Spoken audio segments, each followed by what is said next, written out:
Teatro da Existência.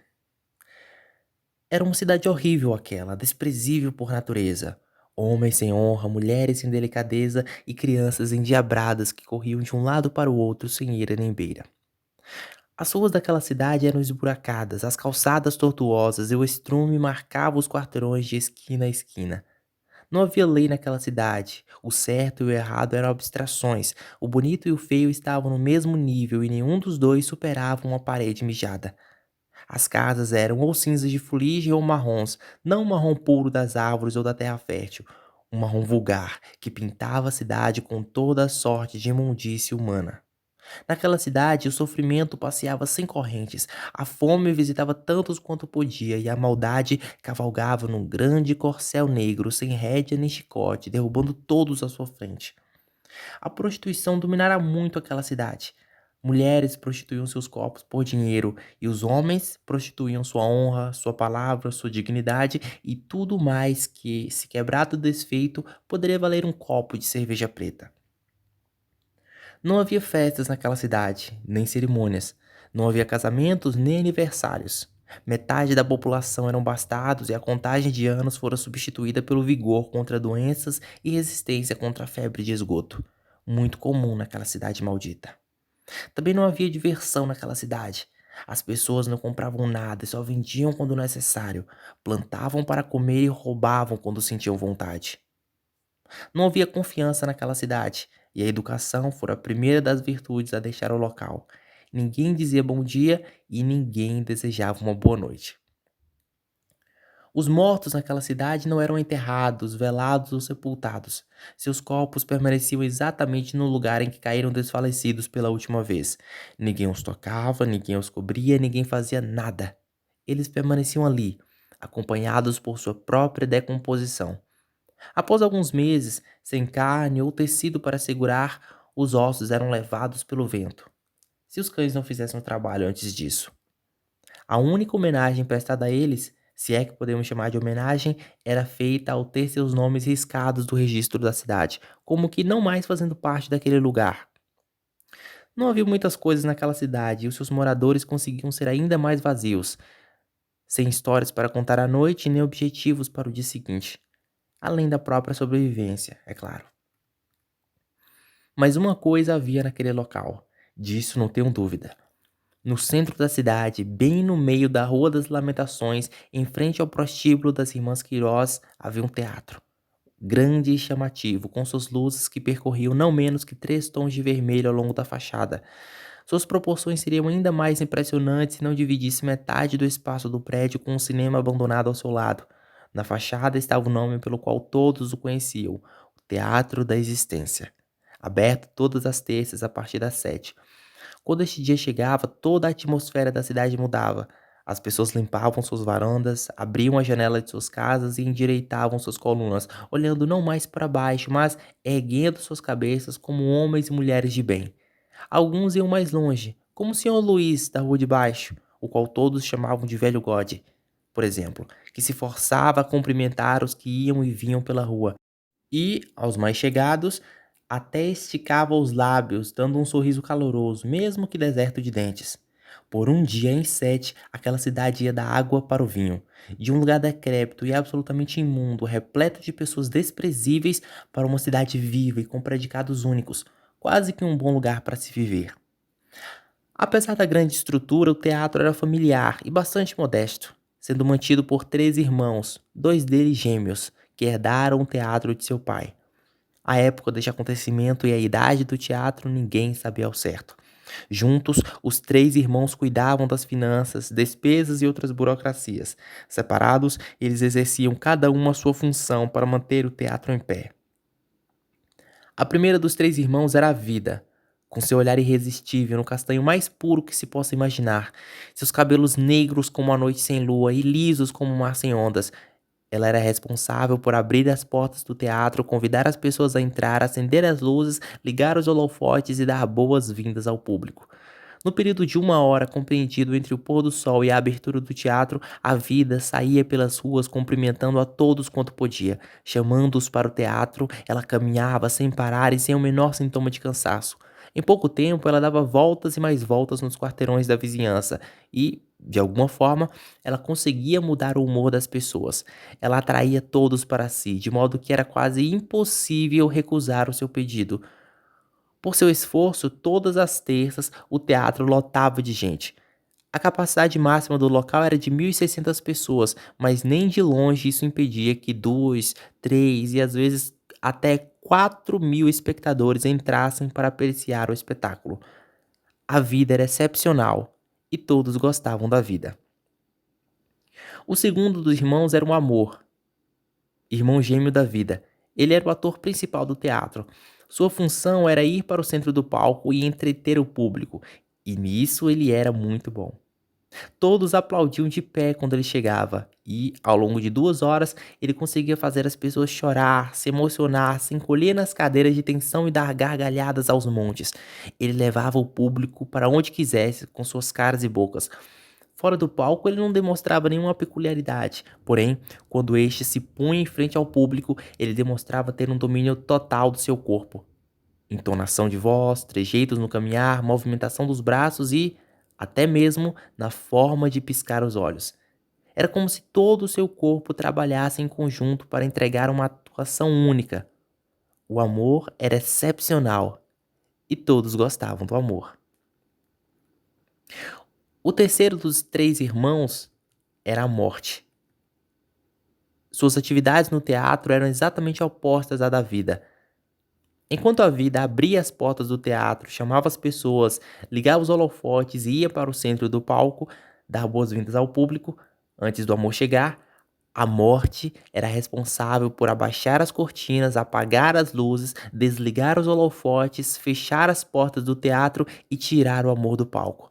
Mas, diferentemente da vida e do amor, ninguém gostava da morte. Por dois motivos.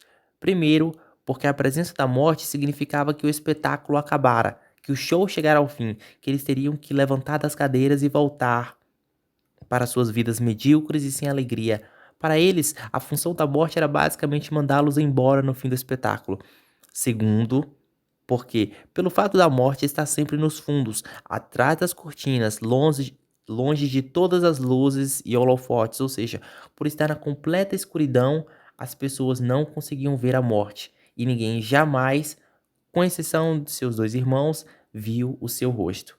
Por isso as pessoas não gostavam da morte. Por medo. Medo do desconhecido. O espetáculo. O dia estava agitado. Da Rua 5 à Praça Central não se falava em outra coisa. O espetáculo. Durante toda a semana anterior, a vida divulgara o grande dia, como ela mesma dizia. Seria a última apresentação do ano. Os três irmãos sairiam de férias, por isso organizaram um último espetáculo, prometendo ser o maior já feito. O dia 1º de novembro ficará marcado na história desta cidade, disse a vida ao ser questionada sobre o evento. Após o meio-dia, toda a população já se preparava. As mulheres foram para os salões de beleza se emperiquitar, os homens fizeram barba, cabelo e bigode, o pacote completo. Por um único dia, aquela cidade parecia um lugar comum. As pessoas compravam roupas nas lojas e conversavam banalidades nas portas de suas casas.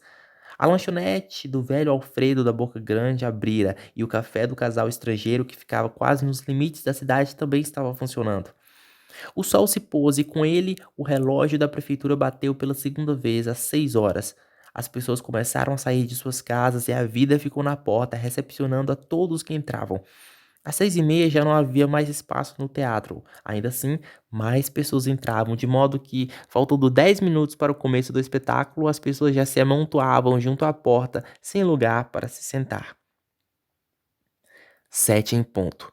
O relógio da prefeitura nunca tocava 2 vezes no mesmo dia, mas aquela, com toda certeza, seria uma noite ímpar na história da cidade. Por isso, quando o som do relógio foi ouvido pela segunda vez, todos sabiam que o espetáculo estava prestes a começar. Luzes acesas, pessoas acomodadas e holofotes apontados para o centro do palco. A animação era tamanha que alguns nas primeiras fileiras se emocionavam só por estar ali presentes. De repente, o amor surgiu por entre as cortinas. Ele estava descalço e de pijamas. A princípio, o traje parecia fazer parte da apresentação, porém, o cansaço estava estampado em seu rosto. Ainda assim, as pessoas vibraram ao vê-lo. Sentado na segunda fileira, o velho Alfredo não poupava elogios ao falar da grandiosidade do teatro com a dona Irene ao seu lado. Como esposa, ela era a única que o suportava. O amor começou então o espetáculo, com saltos e piruetas. Ele estava representando um pássaro tagarela que gostava de poesia. A primeira parte da apresentação foi marcada pela comédia irreverente com a qual ele, como mais ninguém, sabia representar. Da plateia, gargalhadas saíam aos montes. 2 ou 3 pessoas chegaram a cair dos assentos e até mesmo naqueles de aparência mais carrancuda, um sorriso era perceptível. Atrás do palco, a morte controlava os efeitos que ajudavam a mascarar as falhas do amor. Ela manejava as cordas e conduzia os holofotes para iluminar seu irmão quando preciso e escondê-lo na escuridão quando necessário. De trás das cortinas, ela via as pessoas prestando atenção a tudo que o amor fazia. Via as lágrimas nos olhos de uns e os sorrisos nos lábios de outros. Ela sonhava em estar no centro daquele palco e receber toda aquela atenção. Porém, ela também sabia que, no exato momento em que desse um passo à frente e tivesse seu rosto iluminado pelas fortes luzes do palco, uma onda de vaias e gritos acabariam com qualquer esperança de apresentação.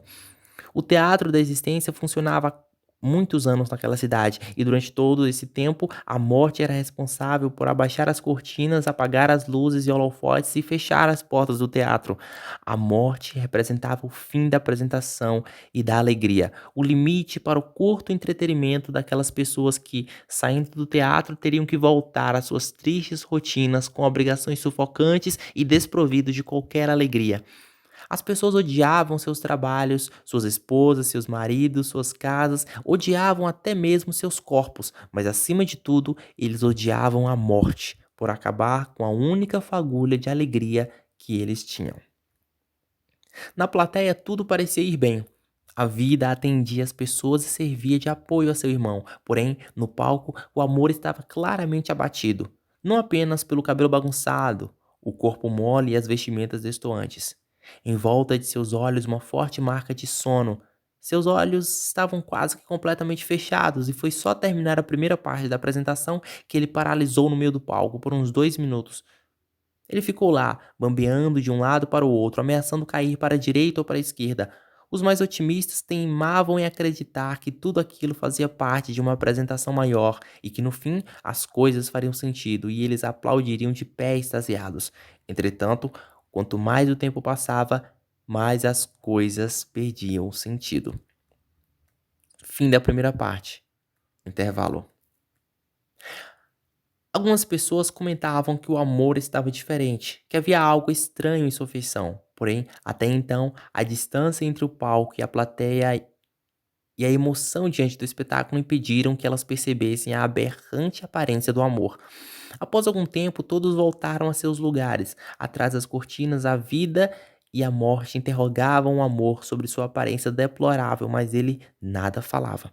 Houve uma pausa até que todos se acomodassem, e então um grande cartaz surgiu sobre as cortinas. Segundo ele, o amor e a vida fariam uma apresentação em conjunto. Seria uma encenação de um romance. Ao lerem isso, as pessoas deram gritos de euforia e lançaram uma curta, porém vibrante salva de palmas. Lentamente, as longas cortinas escarlate foram se abrindo. Primeiro surgiu a vida, com toda a alegria e bom humor de sempre. Ela cumprimentou o público, que devolveu com entusiasmo. Em seguida, o amor apareceu com um traje marrom antigo, diferente, porém combinando com a apresentação proposta. Ele parecia melhor que antes, mas ainda estava abatido. Vendo isso, a vida tomou a dianteira e começou a sua parte na apresentação. Ela recitou um longo poema sobre uma flor no deserto. A mensagem transmitida e a eloquência da vida foram suficientes para emocionar as pessoas e fazê-las esquecer que o amor também estava presente. Com o retorno positivo do público, a vida continuou a apresentação, que naquele momento se tornara um monólogo. Ela sabia todas as falas das encenações do amor, já o substituíra por alguns minutos em momentos anteriores, e sua desenvoltura não era nem um pouco abaixo comparada com a de seu irmão. As únicas coisas que a separavam do palco era seu encabulamento quanto aos aplausos e a necessidade de ter alguém servindo e recepcionando ao público. Além do mais, o fato de ser irmã gêmea do amor ajudava bastante. Fim da segunda parte. Intervalo. Durante quase uma hora, a vida conduzira a apresentação de forma primorosa. Na terceira e última parte, o amor deveria finalizar o espetáculo com chave de ouro, porém, era evidente que ele não teria condições e, se subisse naquele palco, certamente estragaria tudo. Até aquele momento, nenhuma palavra sairia de sua boca e seus olhos denunciavam alguém que estava prestes a cair no sono. Fim do intervalo. A vida surgiu sozinha no palco. Algumas pessoas olhavam ao redor, como que procurando pelo amor, mas logo se aquietaram. Não houve reclamações nem vaias, de modo que ela conduziu o espetáculo com o que julgou ser a sua melhor apresentação. Transcorreu quase uma hora desde que a vida surgiu sozinha no palco, para a última parte do espetáculo. Ela já estava suada de tanto rodopiar de um lado para o outro, tentando preencher a lacuna deixada por seu irmão. Por mais que ela tentasse disfarçar o cansaço, passando lenço no rosto, era nítida a sua fadiga diante da sobrecarga. Durante os minutos seguintes, o nível de sua atuação caiu a um ponto em que até mesmo os que estavam nas últimas fileiras perceberam e começaram a comentar. Ela errou esta fala, ela repetiu aquela outra. Frases como esta rodeavam o teatro e, pouco a pouco, as pessoas começaram a se desanimar e a baixar as cabeças, prontas para ir embora. De repente, o amor surgiu no palco. Ele estava sonolento e com uma evidente tristeza estampada em seu rosto, por si mesmo e por sua irmã. Todos naquele local sabiam que o espetáculo estava acabado, que não havia como superar aquele vexame, não importava o que eles tentassem fazer. Nada recuperaria a atenção do público e os faria esquecer os acontecimentos anteriores. O amor continuou andando cabisbaixo. Ele parecia desorientado e alheio à própria realidade. Todos gritaram, mas ele não deu ouvidos. Continuou caminhando em direção à borda do palco, onde, se não fosse impedido, cairia de uma altura de quase 2 metros. Vendo isso, a vida desistiu completamente de seu papel e foi correndo em direção a seu irmão. Porém, naquele momento de desespero, onde seu irmão estava prestes a encarar uma queda certamente dolorosa, a vida deixou que a sensibilidade humana, que o amor fraternal roubasse o que pertencia à razão. Com os olhos fixos em seu irmão, a vida cometeu o terrível erro de não olhar para baixo, pois, se assim o tivesse feito, veria uma das cordas, a que sustentava as cortinas, estendida à sua frente. Tão rápido quanto um piscar de olhos vieram as consequências de seu descuido. Ela tropeçou na corda e caiu desajeitadamente no chão, batendo a cabeça num único impacto. Se desmaiou, não sei dizer, mas caindo no chão, lá ficou por um bom tempo. O amor, sem ninguém para impedi-lo, deu o seu último passo em falso, consumando uma brutal queda. O que houve com ele após isso eu também não sei dizer, mas os gemidos que saíram de sua boca denunciavam um sofrimento terrível e excruciante. A vida estava caída no palco imóvel. O amor também estava caído, só que no chão, gemendo e se contorcendo de dor. Entretanto, o momento mais destoante da noite foi o que se seguiu após isso. Tendo puxado a corda com os pés durante a queda, a vida, sem querer, acabara trazendo à tona a imagem daquela que as pessoas só falavam por comentários escondidos e fofocas de beira de esquina. Logo após a queda dos dois irmãos, as cortinas que emolduravam o palco subitamente se levantaram, causando, por um rápido instante, terror e assombro a todos ali presentes. Algumas pessoas choraram, outras pessoas se jogaram no chão extasiadas. Outras ainda taparam os olhos amedrontadas. De um instante para o outro, a atmosfera daquele teatro mudou completamente. Havia uma obscuridade nos olhares de todos e um silêncio quase que perverso cobriu o ambiente. De trás das cortinas, bem no centro do palco, a terceira dos três irmãos e a única de pé, a morte, que antes almejava por atenção, agora tinha todos os olhares fixos nela. Pela primeira vez, as pessoas viram seu rosto. Pela primeira vez, não havia nada para escondê-la do resto do mundo. O longo véu escarlate caíra no chão, assim como as histórias que as pessoas contavam sobre sua aparência. Diferente do que pensavam, a morte era linda e com predicados que se estendiam até as últimas cadeiras. Ela usava um vestido tão alvo que era difícil encontrar naquela cidade algo tão branco quanto.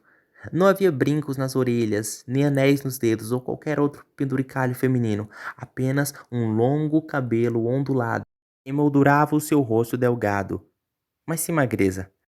Seus negros olhos estavam arregalados a tal ponto que parecia poder abarcar a todos com um único olhar.